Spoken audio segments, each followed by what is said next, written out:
जो है वो मुश्किल में है और इस मुश्किल हालात में हमें तमाम भारतवासियों को, देशवासियों को किसानों की मदद करना चाहिए और हमें उन मज़लूमों के साथ आगे आना चाहिए। नबी करीम सल्लल्लाहु अलैहि वसल्लम ने इरशाद फरमाया, दावतुल मज़लूमी इन काना काफ़िरन लैसा दूनहा हिजाब, कि जो मज़लूम होता है उसकी जो बद्दुआ होती है वो डायरेक्ट आसमान को पहुँचती है और अल्लाह और मज़लूम की दुआ के बीच में कोई पर्दा हाइल नहीं होता। और हमें ये हुक्म दिया गया है कि उनसुर अखाका ज़ालिमन औ मज़लूमन, ज़ालिम और मज़लूम दोनों की मदद करो, अपने भाइयों की मदद करो, ज़ालिम का पंजा रोक करके, ज़ालिम का हाथ रोक करके और मज़लूमों का सहारा दे करके मदद हमें करनी चाहिए। तो ये हमारा मजहबी फरीदा भी है और हमारी संवैधानिक जिम्मेदारी भी है कि आज हमारे भारत के किसान अन्नदाता मुश्किल में है, तो उस मुश्किल वक्त में हमारी जिम्मेदारी बनती है कि उनके सहयोग में हम खड़े हों, उनके खान पान का इंतज़ाम करें। जिन रास्तों से किसानों का गुजर हो रहा है वहाँ रहने वाले ख़ास तौर से मुसलमान हों, मस्जिद के दरवाज़ों से उनका इंतज़ाम करें, उनके खान पान का, रहन सहन का।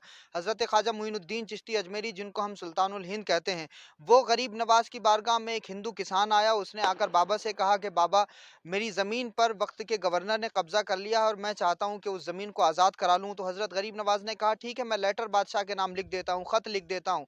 तो उस हिंदू किसान ने कहा कि बाबा ऐसे नहीं होगा, मैं चाहता हूँ कि आप मेरे साथ बादशाह के यहाँ चलें। हज़रत गरीब नवाज ने 8-10 दिन का सफ़र अजमेर से दिल्ली का तय किया और दिल्ली तक पहुँचे। जब बादशाह को ये खबर लगी कि गरीब नवाज तशरीफ़ लाए हैं तो वो इस्तकबाल के लिए बाहर आया और उसने जब वजह पूछी तो हज़रत गरीब नवाज ने इरशाद फरमाया कि किसी गवर्नर ने इस हिंदू भाई की खेत पर कब्जा कर लिया है तो तुम उसको आज़ाद कर दो। बादशाह कहता है कि हुजूर पहले हुक्म दे दिया होता, खत भिजवा दिया होता तो मैं उस ज़मीन को आज़ाद करवा देता।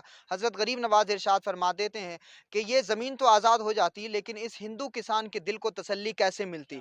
तो आज इस दौर में मुसलमानों को ज़रूरत है कि हमारे देश का अन्नदाता किसान मेहनत करता है तो देश के तमाम लोगों तक अनाज पहुँचता है। वो मेहनत करते हैं तो हमें गेहूँ और चावल मिलते हैं, वो मेहनत करते हैं तो हमें सब्जियां मिलती हैं।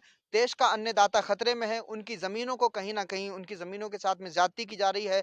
देश के तमाम मुसलमानों से हम खुसूसी तौर से गुजारिश करते हैं कि अपने इन भाइयों के साथ में खड़े होकर के, हमारी कॉन्स्टिट्यूशनल रिस्पॉन्सिबिलिटीज़ हैं, हमारी संवैधानिक जिम्मेदारियां हैं, इन जिम्मेदारियों को अदा करें। हमने महफिल में अपने इन तमाम भाइयों को भी इस हवाले से बहुत तफसीली खिताब किया और तमाम भाइयों ने इस पर सहमति जताई है। हम तमाम लोग जो भी जहाँ से भी सुन रहे हैं, सोशल मीडिया से लेकर के इलेक्ट्रॉनिक मीडिया तक और ज़मीन से लेकर के हर तरह से उनकी मदद करें, हर तरह से किसानों को सहयोग करें ताकि उनकी लड़ाई में आसानी हो और जिस मसले को लेकर के वो स्ट्रगल कर रहे हैं उस मेहनत में वो कामयाब हों। बहुत शुक्रिया। अस्सलाम वालेकुम।